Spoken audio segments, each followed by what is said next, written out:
Hey, what's up? Hold on. We're gonna quit out of Rise, actually. We're gonna quit out of Rise, and you guys want to watch like a video while it's dinner time? Hey, listen.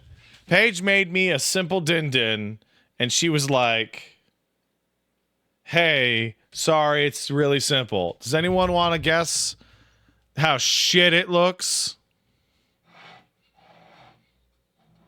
How ugly it looks, the food my wife made? Look at this chicken salad and rice. Look at it. What the fuck? My wife is silly. Oh, I need the keyboard. I have a silly wife. Stop bragging. Oh, I would never. I would never do that. I would never do that. Hey, what should we watch video-wise? It's a fucking salad. See? See? Look, she's doing it right now.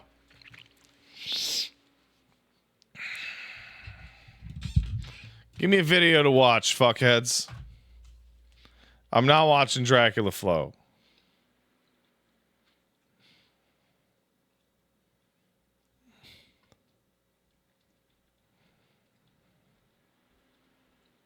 We're not watching G Cucks. What do you got? Fucking Kai, what do you got? Pack has a Frontier video. No, I'm thinking something like 10 minutes. Like 10 minutes long.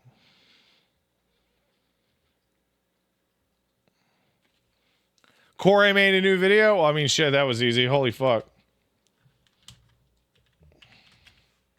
Didn't know that.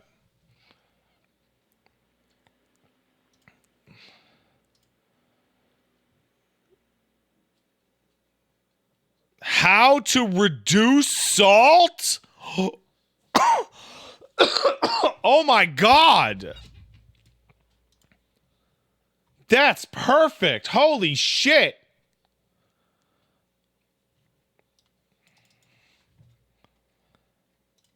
That's incredible.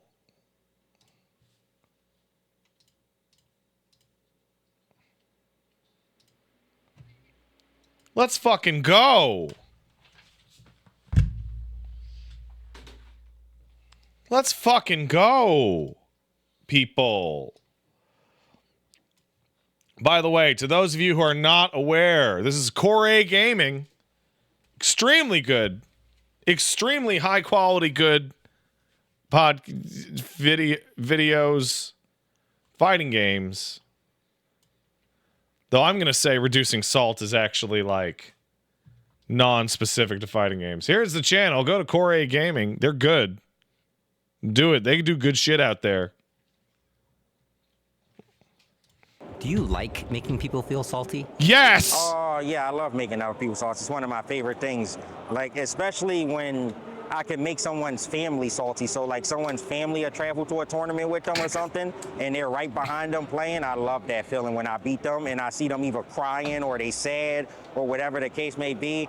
That is the best feeling ever, in my opinion. I love this While dude. Any competitive game can breed salt. Fighting game formats make it an extremely efficient distributor of it.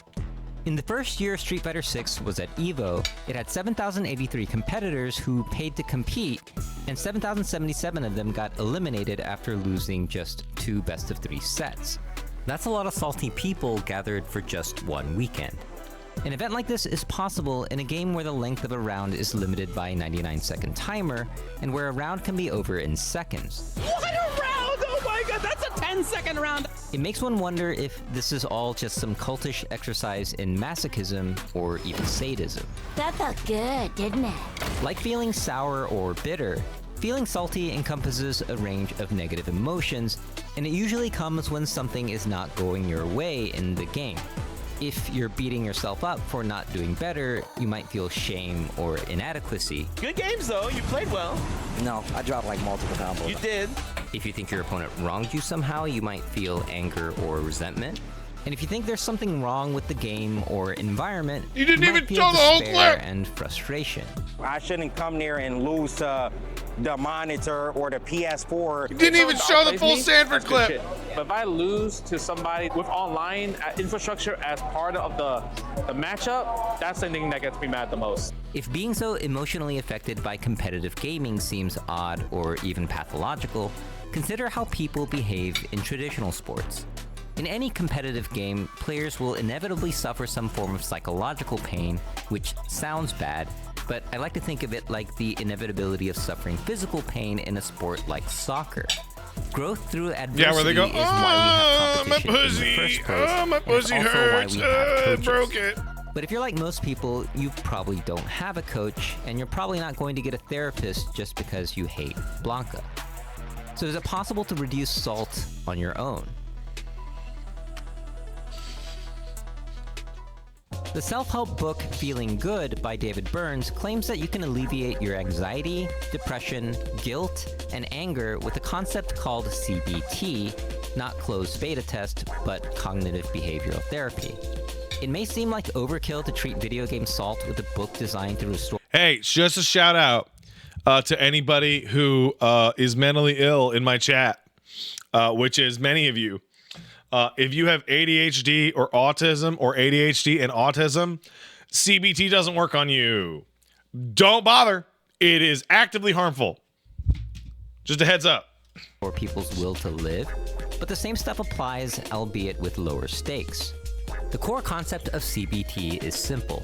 When your character gets KO'd and you lose in the most unfair way possible, it seems like your saltiness is a direct result of that, but this isn't the case. Burns argues that you first see the thing that happened, but then you process what happened in your brain in what's called your internal dialogue, and that negative interpretation of the event is what makes you feel the salt. This idea has been around for a long time, going back to the Buddha and the Greek Stoic philosophers. Epictetus said, "Men are disturbed not by things, but by the view which they take of them." But maybe you feel that the way you look at things is already very accurate, and any deviation would be an exercise in self-deception. Cognitive behavioral therapists argue that you can prove your negative thoughts wrong by identifying them and pointing out their fallacies, which are known as cognitive distortions. David Burns has a list of 10 cognitive distortions, and calling them out in your internal dialogue is the key to feeling better. This is in no way a replacement for the book or seeking a therapist, but it'll Hold on a second. We got a guy in the chat named Vobent, who I'm going to put on blast super hard. Vobent says, this reminded me of the first date I had where she brought up and asked me if I know of CBT good. And I responded talking about CBT bad.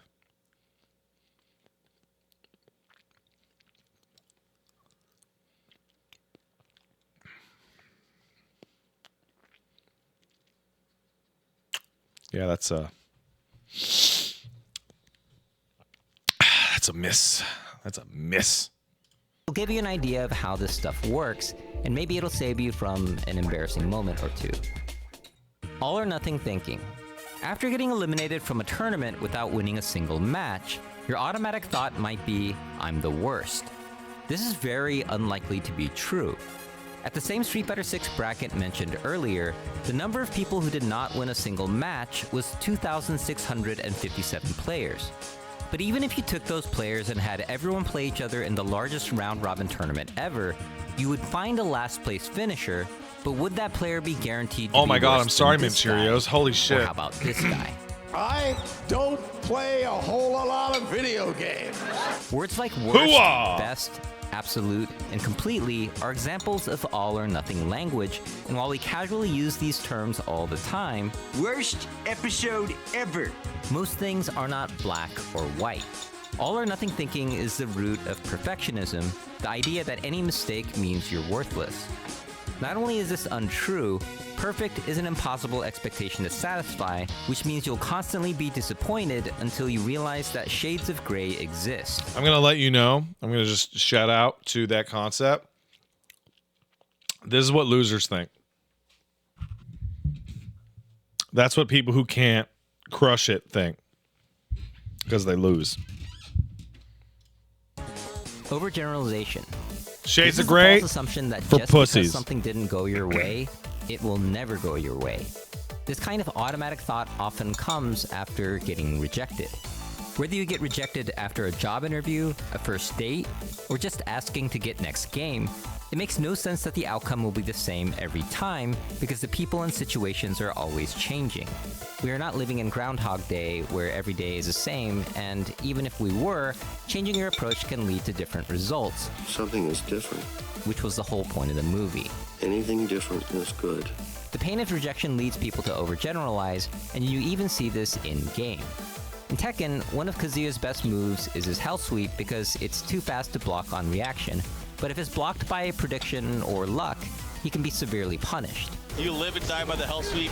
Watch Eddie too, he'll do all that. A Kazuya player who overgeneralizes might get their Hell Sweep rejected once, think, what's the point, my Hell Sweep will never work, and stop using one of his best tools for the rest of the match. You tried your best, and you failed miserably.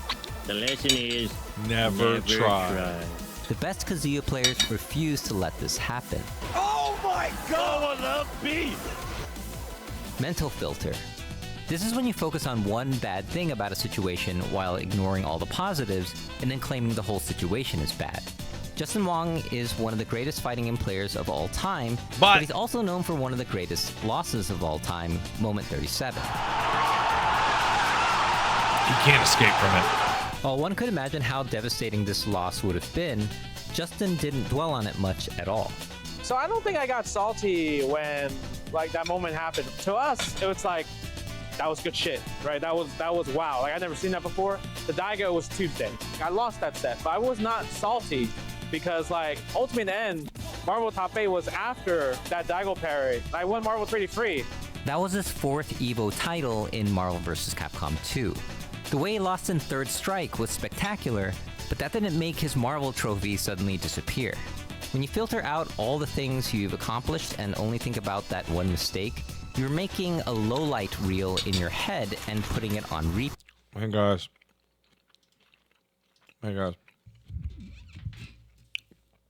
You remember in high school when you went to class and you talked to that girl and that fucking cringe thing you said? When she looked at you like you were fucking stupid and then you were worried you were going to piss your pants? You remember that? It was like 20 years ago?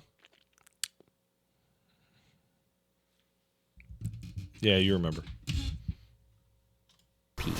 Imagine making Everyone a reel saw. of Tiger Woods missing putts and calling Everyone him a bad saw and golfer. laughs about it, even It's now. Absurd, but your automatic thoughts love to do that. Anything can seem bad if you censor all its good qualities. Disqualifying the positive. This one goes one step further than mental filter. Instead of ignoring the positive things about something, you take it and somehow say it doesn't count. When someone compliments you on your gameplay, This is my favorite you might one. have an automatic thought like, they're just being nice. This is my favorite one. When you win a match, you might think, I was lucky, or they were going easy on me. Of course, you might want to be humble like Ryu. I still don't have what it takes. I must train harder. But at some point, you have to celebrate your victories, big or small, if you want to enjoy this activity. Even Daigo, who has written about his aversion to complacency, mentions in his book that he celebrates his victories. It's just that he keeps them short. If every time you win you think it was a fluke or I just got lucky, then you might just be This is my favorite disqualifying one. the positive. Everyone that I Jumping beat to is actually conclusions. shit. This is when you automatically come to a negative conclusion about something without proper evidence, basically acting like a terrible detective. There are two ways this comes about. One is called mind reading, hastily assuming that others are thinking lowly of you. This is when your friend isn't responding to your text message and you immediately think they're disrespecting you when there could be a million reasons why they're not answering. Mind reading is particularly insidious when playing online ranked, because there's little to no communication outside of the... You know what my favorite version of that is ever? Ever? I'm going to tell you. every now and then you see people like put up their little text message conversations with people. And there's one that just lives rent free in my brain. Girl's talking to her girlfriend. So I'm talking to this guy and I think he's really into me and we keep chatting. And then like, he just doesn't respond to me for like 30, 35 minutes, sometimes even 40 minutes. And then all of a sudden he's like super, super excited to talk to me and really into me. And then he disappears for another 40 minutes again. And her girlfriend had to be like, he's playing video games. He's texting you during matchmaking in like League of Legends or something. Like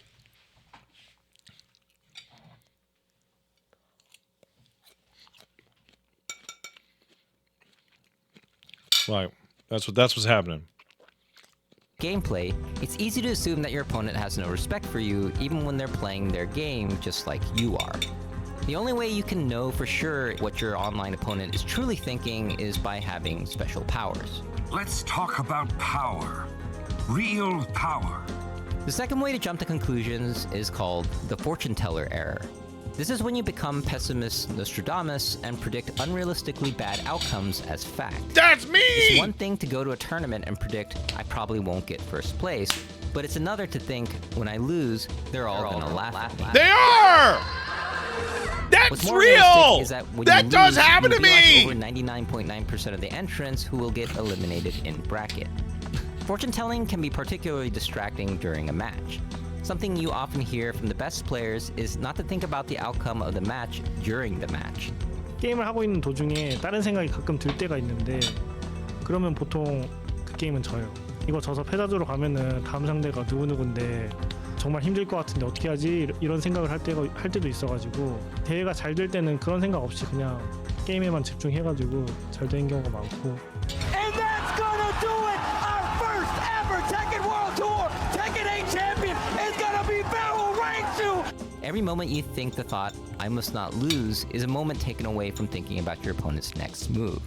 If you have an automatic thought that tries to read people's minds or predict the future, call it out. You don't have magical powers. I do. Magnification and minimization. That's a good Magnification is when you take something bad and blow it out of proportion.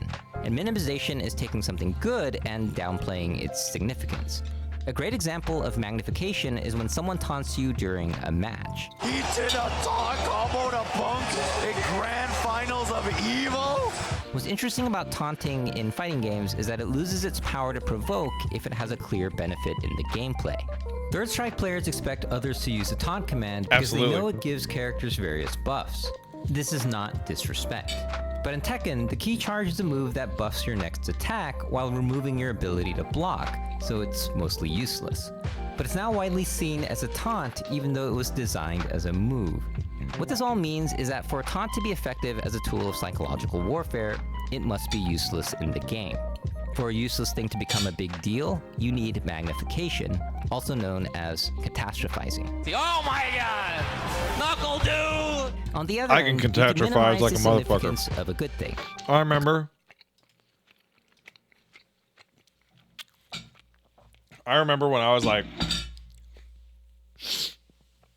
23, I got a really bad test on one of my university exams. And in the process of like one bus ride, I made the jump from this test is bad to I'm going to die of AIDS because a homeless person is going to stab me with a syringe. And like, I did it so fast that it became like point A to point B. Like there were no in-between steps. There were no in-between steps.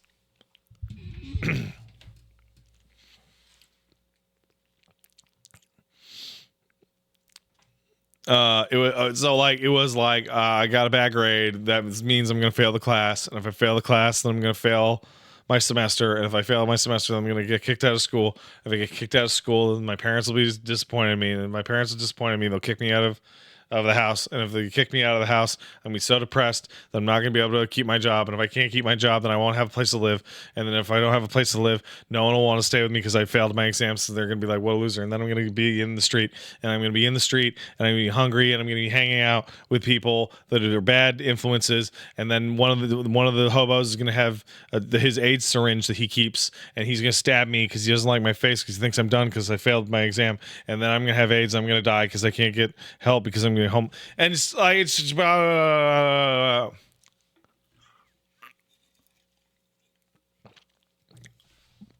then I told Fuckins that, and he was like, that's fucking stupid, that's fucking dumb. And I was like, yeah, maybe.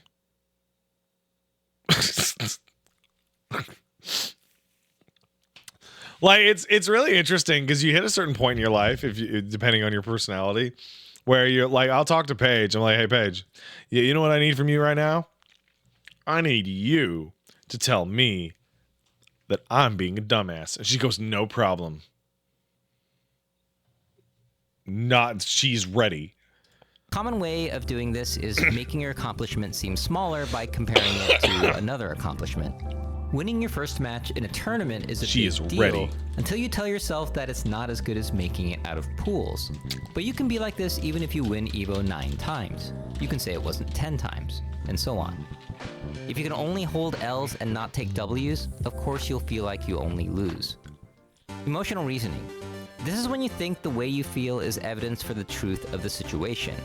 This isn't to say your feelings should never be trusted. Intuitions rooted in experience can save lives, but your feelings would not pass as proof in a serious court case. Maybe not yours. How reasonable do you think these automatic thoughts sound? All right. I'm mad at my opponent, therefore they wronged me somehow. 100%. This game seems impossible to learn, so it is impossible to learn. 100%. I feel like I'm playing poorly, therefore I am playing poorly. 200%. Case closed. Well, look at that. When spoken out loud, these statements sound ridiculous. No, they don't. In competitive gaming, you often They sound need to be your fucking own coach and kick spit out ass. some facts to counter your emotional reasoning. Are you actually playing worse than usual, or did your opponent find a counter to your strategy? Those are the same thing. Should or must statements. Those are the same thing! Psychotherapist Albert Ellis described 3 thoughts that hold us back. One is the idea that I must do well or I'm worthless. The second one is that others must treat me well or they're worthless. And finally, the third one is that the world must give me exactly what I want now or the world is worthless. These thoughts are awesome. Because of the must. If you didn't masturbate, then you wouldn't awfulize, terribilize, catastrophize, say I can't stand it, and put yourself down. The problem with saying I should or must do something is that it creates pressure, guilt, and anxiety. Yeah. I must train harder. This makes training feel like a burden because it's now an obligation you can fail to uphold. And that's why you But don't if go into instead you were training to mode. Say, I will train harder, it changes the focus from pressure to passion. There are many alternatives to saying should or must that convey your values without whipping yourself. For pussies! Only stuck with, I'd like very much to do well, but I never have to, then you wouldn't disturb yourself. Now, when you say someone else should or must treat you a certain way, you're putting your expectations of people unreasonably high. No. And when they fail to meet those expectations, which is inevitable, you will feel resentment, hostility, or anger. Good. When playing online, someone might taunt you and you might think, they should not disrespect me like that. But if the Roman emperor and Stoic philosopher Marcus Aurelius were alive today, he would not be surprised in the slightest. In Meditations, he writes, begin the morning by saying to yourself, I shall meet with the meddling, the ungrateful, arrogant, deceitful, envious, and unsocial. A Stoic reminder that instead of spending energy on things you cannot control, use it on other things like getting good. The last way to use should or must statements is that the world should... You could also just skip all this shit. And just grab one of these and be like, who's a little baby? Who's a little baby? You could just do that instead. Be a certain way this instant. When it's not, you feel helpless and frustrated. Perhaps you want a fighting game to be more balanced. You can't change it right now, but you can adapt. Labeling. What if in Street Fighter, instead of saying you lose each time you've lost, it said you are a loser? That'd be This fucking change will not go awesome! unnoticed because we know there's a huge That'd leap be between fucking losing a game awesome! and becoming a loser. That's because the word loser is a label, and the problem with labels is that it reduces a complex human being into a simple stereotype. If losing in a game That made would you be a loser, fucking then the so best players of that sick, game dude. are all losers because they've lost more games than anyone. Using negative labels on yourself only serves to make you feel worthless. Conversely, you can use negative labels on others to protect your ego, but it generates hostility and prevents self-reflection. If you call your opponent okay, a so cow- here's the issue that I'm having here, because we're talking about fighting games, right? And like I think at my point in my life, I'm like fairly securely attached, and like I got things going on, right?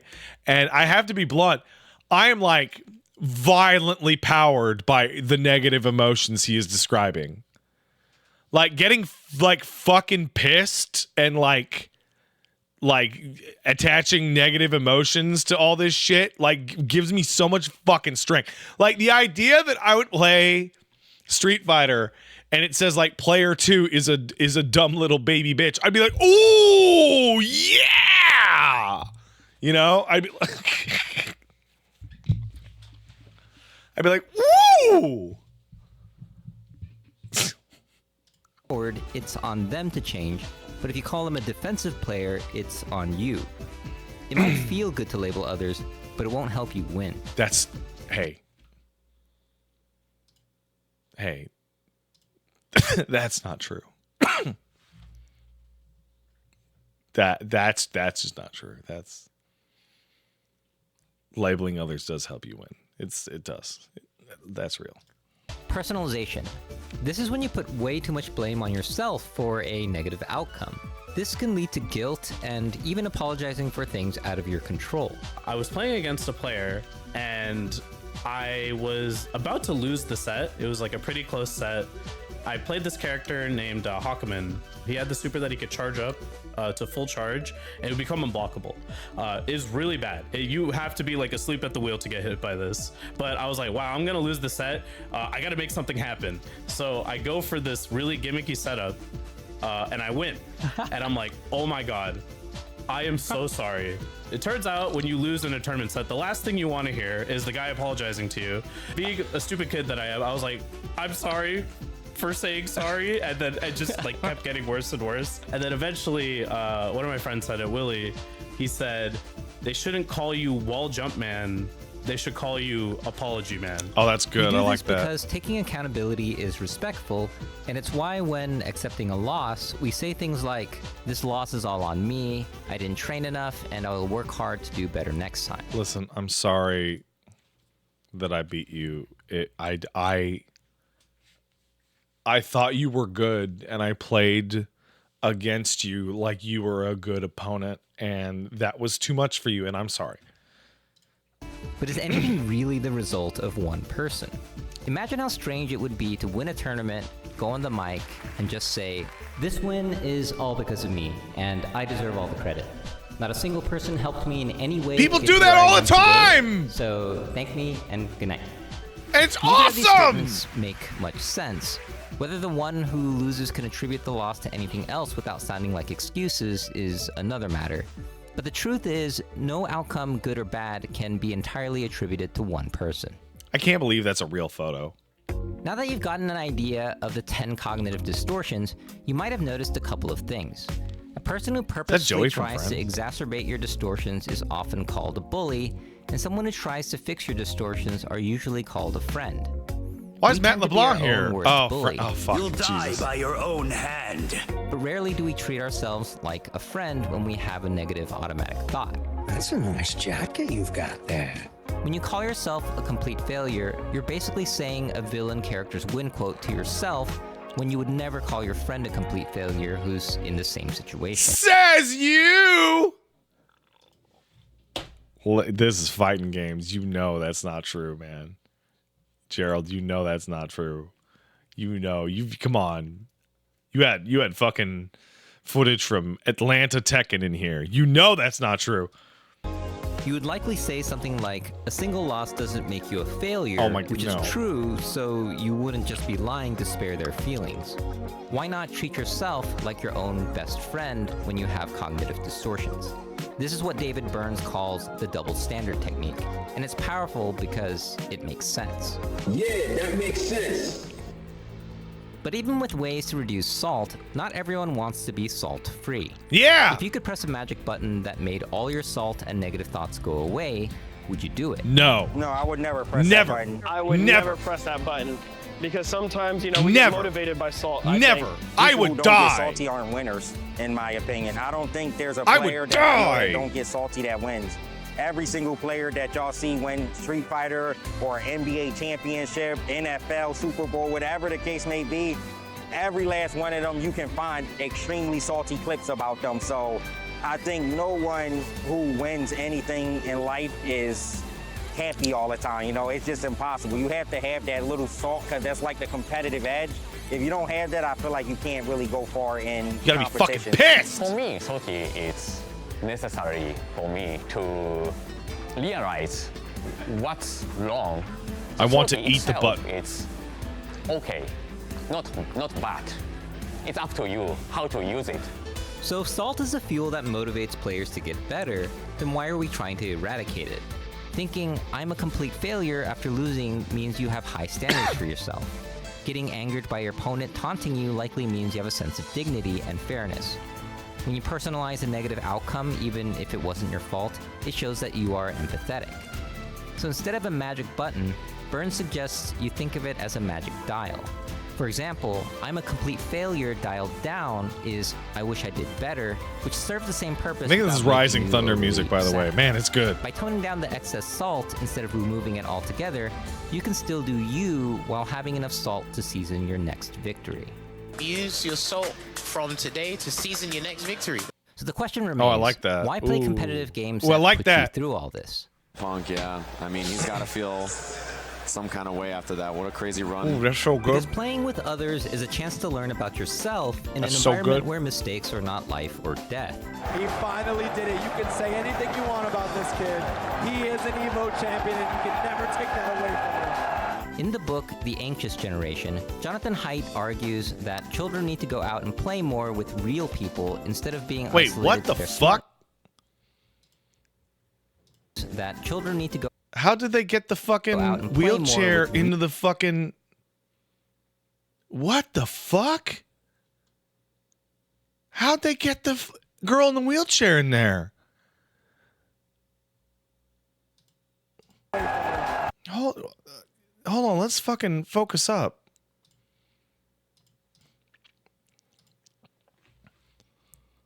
This is what really matters here.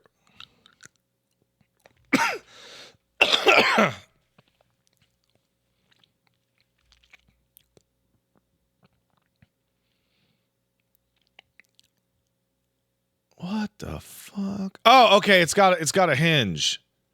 It move.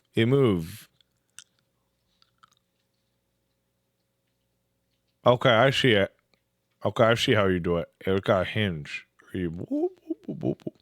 Okay, they'll just had to. Man, I bet if you were in a fucking wheelchair, you could fucking spin that shit. You could spin that shit super fucking hard. Like the teacups. Like just get fucking fucked up on the teacups.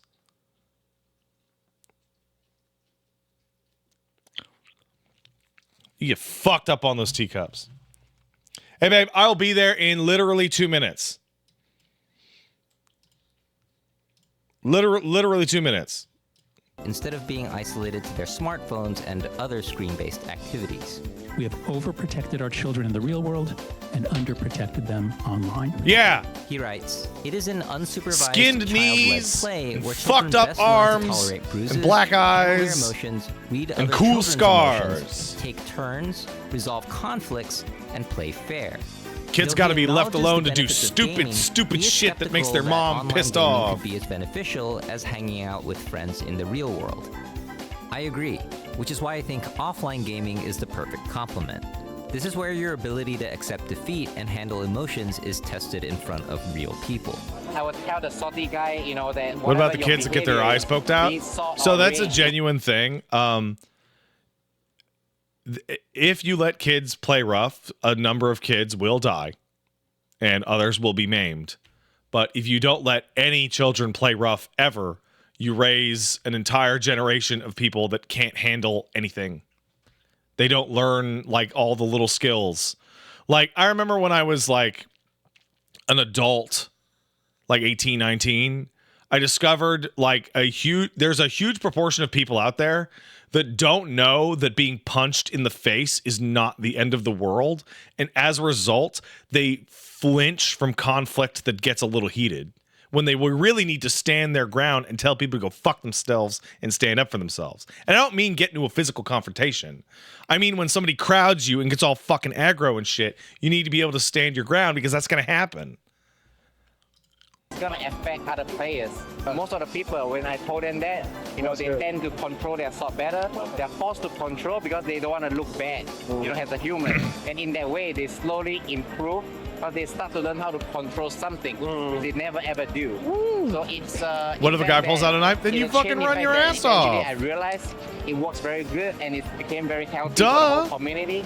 You know, it's like you're basically processing the salt to become a better person, right? You're not acting on emotions right away. So, you know, it's building character. And this is why I feel the offline open bracket fighting game tournament is like so also you have to valuable. feel really negative emotions and learn how to control them so that when you're an adult you don't just completely lose your fucking mind. Competitive gaming where anyone right? can join, get salty. Like kids that are never allowed to resolve their tantrums grow up to have adult tantrums.